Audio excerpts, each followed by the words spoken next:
Subscribe कीजिए civil engineer एफबीएच channel को और बेल आइकन को प्रेस कीजिए ताकि आपको पता चल जाए जब मैं अपनी नई वीडियो अपलोड करता हूं। हेलो दोस्तों, स्वागत है आपका आपके अपने यूट्यूब चैनल सिविल इंजीनियर एफबीएच में।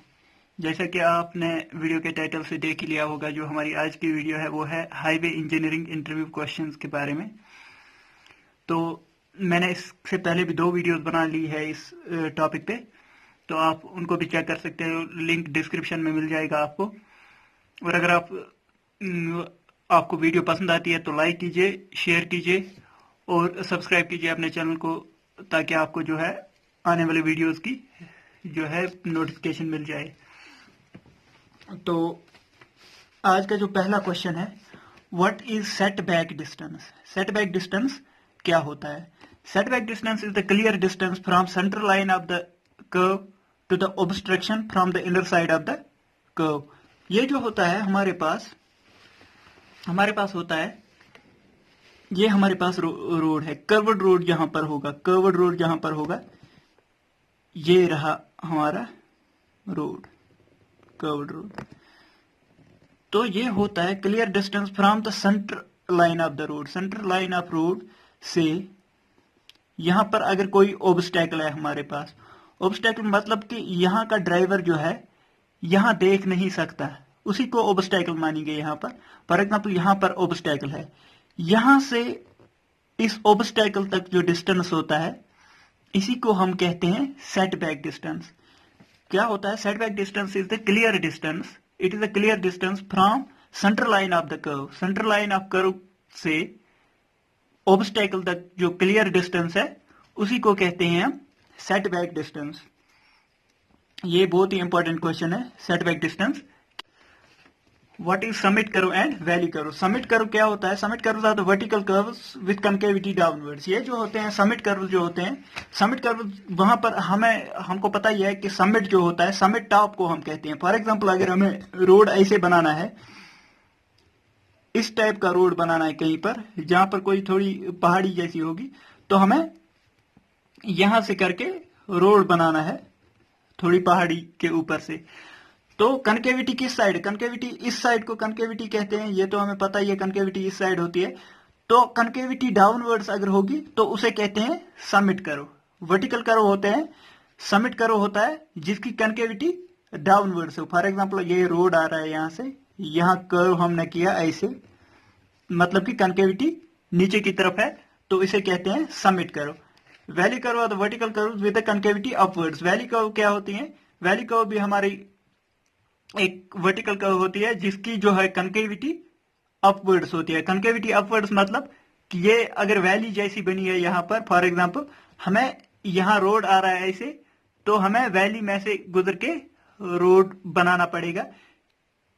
तो मतलब कि कनकेविटी जो है, कनकेविटी अब ऊपर की तरफ है, ये वाला होता है ना कनकेविटी साइड, तो कनकेविटी ऊपर की तरफ है, तो इसे कहते हैं जो है वैली कर्व। वैली कर्व ये होता है और समिट कर्व ये होता है, इसको कहते हैं समिट कर्व और ये होता है वैली कर्व। तो आ जाते हैं next. What is the design life for flexible pavement. हमारे पास 2 टाइप के पेवमेंट होते हैं। एक होता है फ्लेक्सिबल पेवमेंट जो विटामिन का बना होता है, या टार विटामिन जिसमें यूज होता है, और जो होता है रिजिड पेवमेंट। रिजिड पेवमेंट होता है सीमेंट कंक्रीट पेवमेंट जो होते हैं वो होते हैं रिजिड पेवमेंट। तो हमारे पास जो फ्लेक्सिबल पेवमेंट होता है उसकी जो डिजाइन लाइफ होता है 15 ईयर्स के लिए बनाया जाता है। 15 ईयर्स के बाद उसको फिर से बनाना होता है। ऐसे design life of rigid pavement जो होता है वो 30 ईयर्स होता है। और यहां पर आप एक और चीज याद रखना, जो फ्लेक्सिबल पेवमेंट है इसमें जो होती है हमारे पास ये भी ज्यादा होती है, रेपियर भी ज्यादा करना पड़ता है इस को, क्योंकि पोर्ट होल्स बन जाती हैं ज्यादा इस टाइप ऑफ फ्लेक्सिबल पेवमेंट में, तो इसमें रेपियर का खर्चा भी ज्यादा आता है। और रिजिड पेवमेंट में होता है कि उसमें रेपियर का भी खर्चा उतना नहीं आता है। ऐसे करके हमारे पास आ जाते हैं जो हम मैं मोस्ट इंपॉर्टेंट चीजें हैं। Aggregate crushing value. हमारे पास एग्रीगेट्स के लिए अब हम जो भी पढ़ेंगे एग्रीगेट्स के बारे में पढ़ेंगे। एग्रीगेट्स होते हैं जो हमारे पास एग्रीगेट होते हैं बनाने के लिए, उसमें टेस्ट किए जाते हैं। एक होता है aggregate crushing value, aggregate crushing test करते हैं हम, तो वहां पर आ जाता है हमारा aggregate crushing value. Crushing value जो होता है बेस कोर्स के लिए हमारे पास होते हैं डिफरेंट टाइप्स ऑफ, एक तो होता है सब ग्रेड, सब ग्रेड, सब बेस,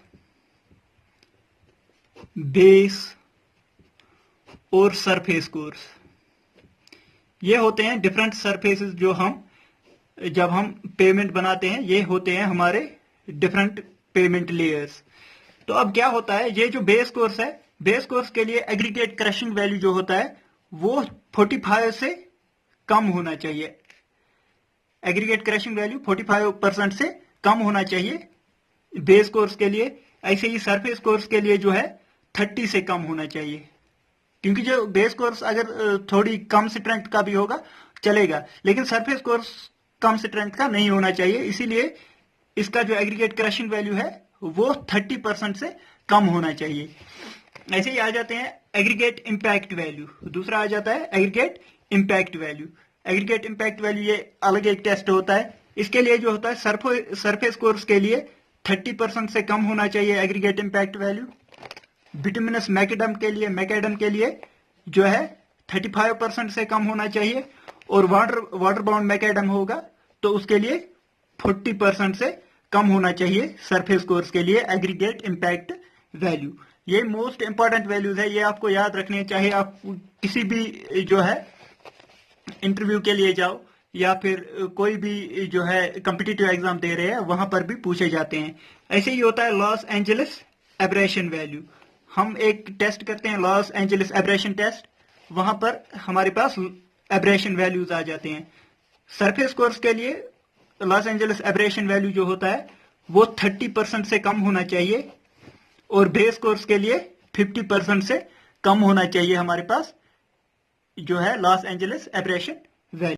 ये जो साउंडनेस होता है इसमें जो loss of weight of aggregates होना चाहिए वो 12% से कम होना चाहिए अगर हम सोडियम सल्फेट यूज कर रहे हैं, और लॉस ऑफ वेट कम होना चाहिए 18% से अगर हम मैग्नीशियम सल्फेट यूज कर रहे हैं साउंडनेस टेस्ट के लिए। तो यहां पर देखते हैं water absorption for aggregates. Aggregate का वाटर एब्जॉर्प्शन जो होना चाहिए वो 0.6% बाय वेट ऑफ एग्रीगेट से कम होना चाहिए। 0.6% का मतलब हो गया, अगर हमारे पास 100 kg का एग्रीगेट लिया हमने, 0.6 अपॉन 100 इंटू 100 करेंगे, 0.6% का 100 डिवाइड किया और 100 kg हमारे पास है, तो ये आ जाएगा 100 कैंसल आ जाएगा 0.6 kg। 0.6 kg हो गया 600 ग्राम। 600 ग्राम से ज्यादा वाटर एब्जॉर्ब नहीं करना चाहिए अगर हमारे पास 100 kg का एग्रीगेट है। तो ऐसे ही देखते हैं specific gravity of aggregate. Specific gravity of aggregates जो हमारे पास होने चाहिए वो स्पेसिफिक ग्रेविटी होना चाहिए 2.6 से 2.9 के बीच में होना चाहिए स्पेसिफिक ग्रेविटी ऑफ एग्रीगेट्स। तो इसी के साथ जो है आज की वीडियो खत्म होती है। अगर आपको वीडियो पसंद आई तो लाइक कीजिए, शेयर कीजिए अपने दोस्तों के साथ, और सब्सक्राइब कीजिए चैनल को, बेल आइकन को भी दबाइए ताकि आपको जो है आने वाले वीडियोस की सबसे पहले नोटिफिकेशन मिल जाए। Thank you for watching the video. Thank you.